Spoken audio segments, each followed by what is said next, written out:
మనిషి ఎలా ఉందో చూడాలి. మనిషికి షేప్ ఎలా ఉంటుంది? చెస్ట్ దగ్గర ఎక్కువ ఉంటుంది, ఇక్కడ చంక కింద.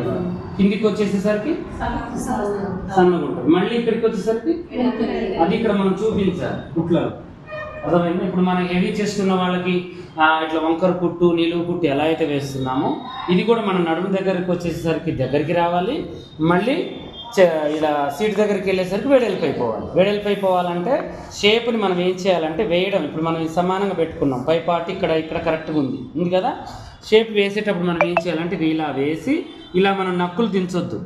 షేప్ వేసేటప్పుడే కరెక్ట్గా ఇలా సమానంగా షేప్ మనకి ఎలా అయితే వస్తుందో మనిషి షేప్ కొంతమందికి లోనకు ఉంటుంది. లోనకుంటే మనం లోనకే వేయాలి. ఇలా అర్థమైందా? ఇలా వేసుకోవాలి. అర్థమైందా? లేదు కొంచెం బయటికి ఉందంటే ఇలా ఎటుపోయి ఇలా.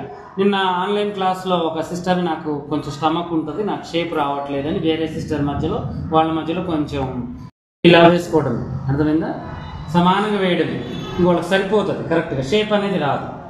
అలా మనం ఏంటంటే వాళ్ళకి ఏ కొలత ఆ కొలత తీసుకుంటున్నాం కదా. ఊపర్ చెస్ట్ తీసుకుంటున్నాం, మిడిల్ చెస్ట్ తీసుకుంటున్నాం, సీట్ తీసుకుంటున్నాం. దాన్ని చెరసగాని కలుపుకొని కొంచెం ఖర్చు కలుపుకొని పైనుంచి వేసుకోవడానికి వీలుగా ఖర్చు కలుపు వేసుకొని మనం కుట్టు వేసుకోవడం. ఇంకా అంతే, దాని మించి ఏముండదు. కాకపోతే మన షేప్ దగ్గరికి వచ్చేసేసరికి వాళ్ళ షేప్ ఎలా ఉందో మనం చూడాలి. కొంతమందికి ఏంటంటే టక్కుని తిప్పాలి షేపు, సీట్ ఎమ్మటే పెరిగిద్ది.